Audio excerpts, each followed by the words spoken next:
Hello students. आज हम फिर कार्ल मार्क्स के बारे में चर्चा करेंगे। इसके पहले मैंने कार्ल मार्क्स के जीवन के बारे में और उनकी जो कृतियां हैं उसके बारे में कुछ संक्षिप्त जानकारी आपको दी थी वीडियो के माध्यम से। आज हम देखते हैं कि एक जो महान दार्शनिक, विचारक, अर्थशास्त्री, समाजशास्त्री, मनोवैज्ञानिक, कुछ भी कहिए आप, मतलब बहुत ही बहुमुखी प्रतिभावान जो विचारक कार्ल मार्क्स के रूप में हमारे यहाँ हुए, तो हम जब उनको पढ़ते हैं तो हम ये पाते हैं कि बाकी जो विचारक हैं उनसे मार्क्स कई मायनों में बहुत अलग हैं। तो सिलेबस की दृष्टि से तो हम पाठ्यक्रम के कारण जो भी आपके टॉपिक्स हैं वो तो हम देखेंगे ही, लेकिन इसके पहले कुछ बातें हम मार्क्स के बारे में जान लें कि वास्तव में जो कार्ल मार्क्स हैं उनके जीवन का उद्देश्य क्या था और उन्होंने जो कृतित्व, जो कंट्रीब्यूशन इस विश्व को दिया, जो विचार उन्होंने दिए, जो दर्शन उन्होंने दिया, इस दुनिया को देखने का जो नज़रिया उन्होंने दिया, तो वो उसका महत्व क्या था मार्क्स के लिए। और उसको अगर हम जान करके पहले और फिर अगर हम उनके सिद्धांतों को समझने का प्रयास करेंगे तो शायद हम अच्छे से उनकी जो थ्योरीज़ हैं उनको जान पाएंगे। तो सबसे पहले तो मैं इसके लिए उनके कुछ कुछ जो महत्वपूर्ण कोटेशंस हैं कार्ल मार्क्स के, उनके माध्यम से आपके सामने उनका एक चित्रण करना चाहूँगी कि वो क्या चाहते थे।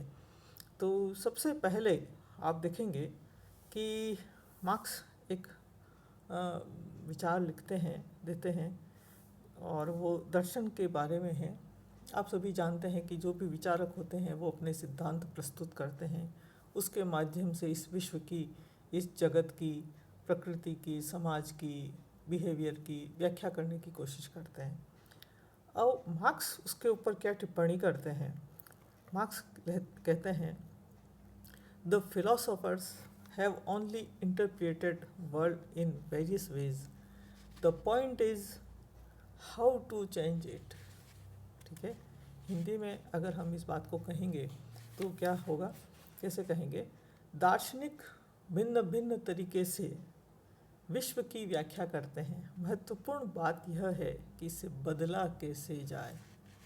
ये मार्क्स का स्लोगन है, मार्क्स का एक महत्वपूर्ण स्टैंड है, आप कह सकते हैं एक महत्वपूर्ण उनका विचार है। और ये जो एक वाक्य है इसमें कई बातें उन्होंने कह दी है, और अगर इसकी हम व्याख्या करें तो आप समझ सकते हैं मार्क्स क्या चाहते थे अपने जीवन में। वो कहते हैं कि दार्शनिक भिन्न भिन्न तरीके से विश्व की व्याख्या करते रहे हैं, यानी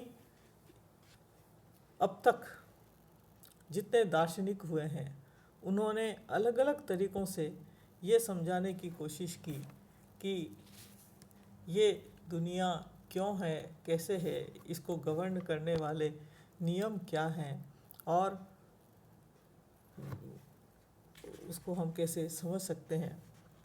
लेकिन मार्क्स कहते हैं कि सबसे महत्वपूर्ण बात यह है कि जो दुनिया है उसको बदला कैसे जाए, ये महत्वपूर्ण है।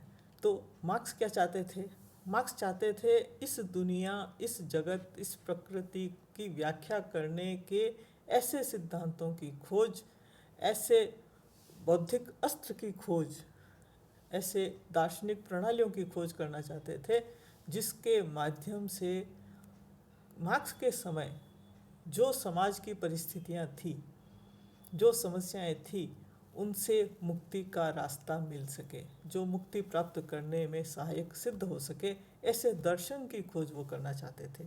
इसलिए उन्होंने लिखा, दार्शनिक भिन्न भिन्न तरीकों से विश्व की व्याख्या करते आए हैं। महत्वपूर्ण बात यह है कि इसे बदला कैसे जाए।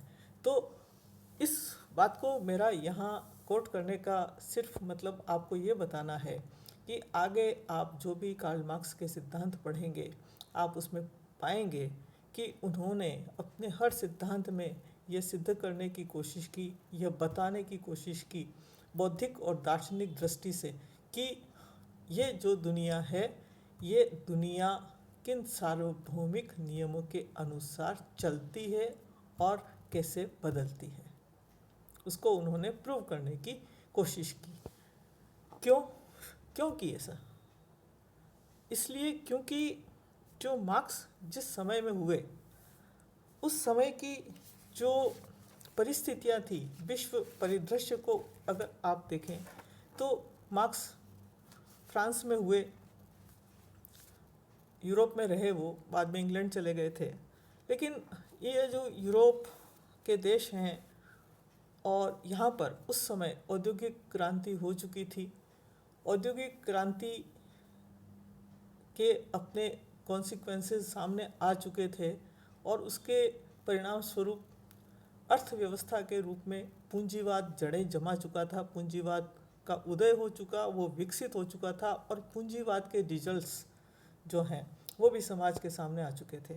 और ये जो रिजल्ट्स थे पूंजीवाद के, जो औद्योगिक क्रांति से उत्पन्न हुए थे, उसमें सबसे बड़ी समस्याएं थी कि समाज में वर्ग विभाजन, दो वर्गों के बीच में इतनी बड़ी खाई उत्पन्न हो गई थी। सामाजिक और आर्थिक दृष्टि से दो वर्गों के बीच में संसाधनों का वितरण इतना असमान था कि उससे पूरा समाज दुखी था, कष्ट थे, त्रस्त था पूरा समाज। जो संपत्ति थी उस पर सिर्फ कुछ लोगों का अधिकार था, जिसको हम कहते हैं निजी स्वामित्व। संपत्ति पर व्यक्तिगत स्वामित्व था और अधिकांश जो जनता थी वो उन फैक्ट्रियों और कारखानों में, उद्योगों में सिर्फ अपना श्रम बेचने के लिए मजबूर थी, और वो भी पूंजीपति या मुट्ठी भर लोगों की शर्तों पर। जो कानून था, राज्य था, वो भी जैसा पूंजीपति चाहते थे उसके अनुसार ही बनता था। तो दुनिया में उस समय की जो परिस्थिति थी, उस समय अधिकांश लोगों का जीवन बहुत मुश्किल था। उनके पास जीवन जीने के लिए जो न्यूनतम सुविधाएं होनी चाहिए वो भी नहीं होती थी, जबकि वो पूरा दिन परिश्रम करते थे और उनके परिश्रम से ही पूंजीपति अधिक से अधिक धन के मालिक होते जा रहे थे। और इस वजह से समाज का अधिकांश जो तबका है उसका शोषण हो रहा था, वो भूख से मर रहे थे और उनकी लिविंग कंडीशंस बहुत पुअर थी। समाज में इतनी गरीबी और इतनी लाचारी, इतनी बेबसी थी। उन सारी चीज़ों को मार्क्स ने अपनी आँखों से देखा और उसको जिया, और वो चाहता था कि ये जो कुछ भी है ये कोई ऊपर से आई हुई व्यवस्था नहीं है, ये सब मैन मेड है और ये बदलेगा, इसको बदलना है। तो मूल उद्देश्य मार्क्स का क्या था? पूंजीवाद को जड़ से समाप्त करना। अब इसको कैसे किया जाए, उसके लिए किस तरह की दार्शनिक और बौद्धिक विचार दिया जाए, ऐसे कौन से विचार होंगे, हो सकते हैं। तो मार्क्स का पूरा जीवन इस बात में लगा। उन्होंने इस तरह के दार्शनिक सिद्धांतों की, इस तरह के बौद्धिक विचारधारा की खोज की, और वो 18-18 घंटे तक जो लाइब्रेरी में बैठे रहते थे और पूरे इतिहास का उन्होंने अध्ययन किया। उस समय के जितने दार्शनिक थे उनकी विचारधाराओं का उन्होंने अध्ययन किया और उसमें से ऐसे सारे सिद्धांतों को निकाल करके और उसके आधार पर ये सिद्ध करने की कोशिश की कि ये विश्व स्थायी नहीं है, इस विश्व में कुछ भी स्थायी नहीं है, जो है वो बदलता है। आगे चलकर आप उनके सिद्धांत देखेंगे तो उन सिद्धांतों में बदलाव या परिवर्तन का सिद्धांत, द्वंद्वात्मक भौतिकवाद का सिद्धांत, ऐतिहासिक भौतिकवाद का सिद्धांत, ये सारे सिद्धांत आप देखेंगे। तो उन सिद्धांतों को देने के पीछे जो सोशल कंडीशनिंग थी, मार्क्स ने क्यों वो सिद्धांत दिए, तो इसके पीछे कारण क्या था? वो पूंजीवाद को समाप्त करना चाहते थे, शोषण की व्यवस्था को समाप्त करना चाहते थे। और उनके जो महत्वपूर्ण विचार हैं, जैसे मैंने एक बात आपको बताई, इसी तरह से उन्होंने जो उनका कम्युनिस्ट मैनिफेस्टो पुस्तक है उसमें लिखा, the history of all previous societies has been the history of class struggle. अब तक आविर्भूत सभी समाजों का इतिहास वर्ग संघर्ष का इतिहास है। तो इसमें उन्होंने ये बता दिया कि अब तक वर्तमान, अब तक जितने समाज हुए हैं, जो हमारा सामाजिक विकास है आरंभ से लगा करके अब तक ज्ञात इतिहास है, उसमें उसका जो इतिहास है वो इतिहास क्या है? वर्ग संघर्ष का। समाज में जो वर्ग हैं उन वर्गों के बीच में हमेशा से संघर्ष होता रहा है और उस वर्ग संघर्ष का इतिहास ही समाज का इतिहास है। इस तरह से उन्होंने इतिहास की व्याख्या की। फिर उन्होंने, चूँकि मैंने आपको शुरू में ही बताया कि मार्क्स इस व्यवस्था को बदलना चाहते थे और बदलने के लिए वो किसी भी स्तर पर जा सकते थे। वो एक खूनी क्रांति की बात, हिंसक क्रांति की बात भी कहते हैं। तो उन्होंने इस तरह के विचार भी दिए। क्रांतियाँ इतिहास की इंजन होती है। Revolutions are locomotives of history. इतिहास गति पाता है किसके आधार पर? क्रांतियों के आधार पर। वर्ग संघर्ष होगा, दो वर्गों के बीच जब हितों को लेकर संघर्ष होगा तो उस हितों के संघर्ष का परिणाम क्या निकलेगा? वो हितों का संघर्ष होगा, जब संघर्ष का मतलब ही क्रांति है और उसका परिणाम नई व्यवस्था का जन्म। तो क्रांतियाँ ही इतिहास को आगे बढ़ाती है। फिर चूँकि वे समाज में पूंजीवाद को समाप्त करना चाहते थे, तो इसके स्थान पर वो क्या लाना चाहते थे? साम्यवाद की स्थापना करना चाहते थे। उन्होंने फिर नारा दिया, workers of the world unite, you have nothing to loss but your change. दुनिया के मजदूरों एक हो, तुम्हारे पास खोने को कुछ नहीं है सिवाय जंजीरों के। यानी वो ये मानते कि जो श्रमिक है, जो मजदूर है, वो जंजीरों में जकड़ा हुआ है। अगर वो क्रांति करता है, अगर वो एक होता है और संघर्ष के लिए तैयार होता है, तो उसमें उसका कोई नुकसान नहीं होगा, उसको कुछ नहीं खोना है सिवाय अपनी जंजीरों के। जो दास्ता की, शोषण की जंजीरें हैं, गरीबी की जंजीरें हैं, उन जंजीरों को खोने के अलावा उसको कुछ नहीं खोने, क्योंकि उसके पास कुछ है ही नहीं। वो तो हैव्स नॉट है, जिसके पास कुछ नहीं है। तो मार्क्स कहते हैं दुनिया के मजदूरों एक हो, workers of the world unite. ठीक है। फिर उनका जो उद्देश्य है हम देख सकते हैं, और भी वो आगे बात कहते हैं, साम्यवाद के सिद्धांत को एक वाक्य में अभिव्यक्त किया जा सकता है। और वो एक वाक्य क्या है? सभी निजी संपत्ति को समाप्त करो, अबॉलिश ऑल प्राइवेट प्रॉपर्टीज। वो कहते हैं कि अगर इस दुनिया में समता स्थापित करनी है, साम्यवाद की स्थापना करनी है, तो उसके लिए क्या करना पड़ेगा? जो प्राइवेट प्रॉपर्टी है उसको समाप्त करना पड़ेगा, क्योंकि सारी समस्याओं का मूल कारण है प्राइवेट प्रॉपर्टी, यानी संपत्ति पर निजी स्वामित्व। द थ्योरी ऑफ कम्युनिज्म में be summed up in one sentence, abolish all private property. साम्यवाद के सिद्धांत को एक वाक्य में अभिव्यक्त किया जा सकता है, और वो वाक्य है सभी निजी संपत्ति समाप्त करो। एक और बहुत महत्वपूर्ण उनका विचार है, आगे आपको पढ़ना पड़ेगा धर्म के बारे में। वो कहते हैं धर्म जनता के लिए अफीम है, religion is opium of the masses. धर्म जनता के लिए अफीम है। अफीम क्या काम करता है? अफीम नशा देता है, और उस नशे में व्यक्ति खो जाता है और वो भूल जाता है कि उसकी वो क्या है, क्यों है, और बस उसको वही दिखता है जैसा नशे की हालत में। तो ये कहते हैं कि जो धर्म है, वो धर्म क्या करता है? व्यक्ति को नशे की गोली दे देता है और उसको ये बता देता है कि उसकी दुर्दशा का कारण, उसके शोषण का कारण, उसकी गरीबी का कारण, उसके जितने भी दुख हैं उसका कारण उसके कर्म हैं, धर्म है। तो ये वो व्यक्ति उसके लिए प्रयास न करके उसको स्वीकार कर लेता है। तो मार्क्स कहता है कि ये जो धर्म है, ये धर्म ही ऐसा धर्म एक तरह से नशे की गोली है, जिसके कारण मजदूर अपनी जो स्थिति है, अपनी दुखदायी स्थिति है, उसके जो कष्ट हैं उससे बाहर निकलने का प्रयास ही नहीं करता, क्योंकि वो मानता है कि इस सब के लिए जिम्मेदार तो मैं ही हूँ। और वो कैसे जिम्मेदार है, ये धर्म सिद्ध कर देता है। तो इसलिए मार्क्स और कम्युनिज्म को अगर हम देखें तो वो धर्म का विरोधी है। वो कहता है कि ये धर्म सिर्फ व्यक्ति को दास बनाने के तरीके के अलावा कुछ नहीं है। तो इस तरह से ये मैंने आपके सामने मार्क्स के कुछ मुख्य विचार पहले रखे हैं, ताकि आप समझ पाएँ कि मार्क्स के क्रांतिकारी विचार क्या थे, वो अपने जीवन में क्या करना चाहते थे, वो किस प्रकार विश्व को बदलना चाहते थे, और इस बदलाव के लिए ही उन्होंने जो अपना योगदान दिया वैचारिक और बौद्धिक दार्शनिक तरीके से। अब हम देखते हैं मुख्य रूप से कि मार्क्स जो हैं, कार्ल मार्क्स हैं, उन्होंने किस तरह के सिद्धांत प्रस्तुत किए आगे आपको, जिनके बारे में अध्ययन करना है। आपको सबसे पहले तो कार्ल मार्क्स का जो सैद्धांतिक योगदान है उसमें हम देखते हैं द्वंद्वात्मक भौतिकवाद।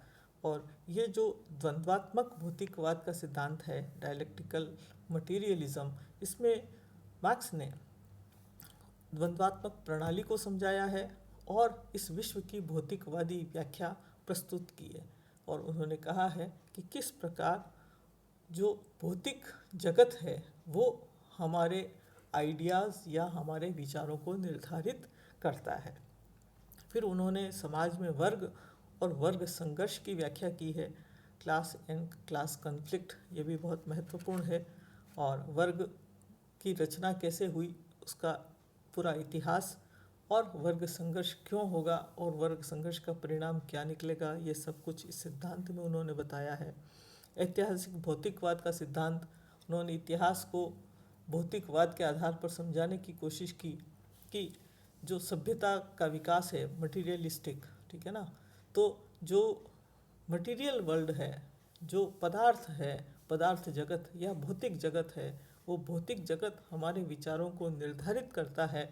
और उस भौतिक जगत, भौतिक वस्तुओं के निर्माण, उसके उत्पादन की जो व्यवस्था है, वो व्यवस्था ही प्रमुख कारक है इतिहास को गति देने की। तो इतिहास की व्याख्या हमें भौतिकवाद के आधार पर करनी चाहिए, ऐसा करके उन्होंने बताया। फिर उनका एक जो है आर्थिक निर्धारणवाद का सिद्धांत है, एक डिटर्मिनिस्टिक थ्योरी, जिसमें वो ये मानते हैं कि जो अर्थव्यवस्था है वो सामाजिक व्यवस्था को निर्धारित करती है, ठीक है। और इस पूरे, अगर हम सामाजिक विश्व की बात करें तो सामाजिक विश्व में आर्थिक व्यवस्था सबसे महत्वपूर्ण है। यही एकमात्र कारक है जिस पर कि पूरी सामाजिक व्यवस्था टिकी हुई रहती है। आगे चलकर इसके लिए उन्होंने दो शब्द इस्तेमाल किए हैं, अधिसंरचना और अधोसंरचना, इंफ्रास्ट्रक्चर और सुपर स्ट्रक्चर।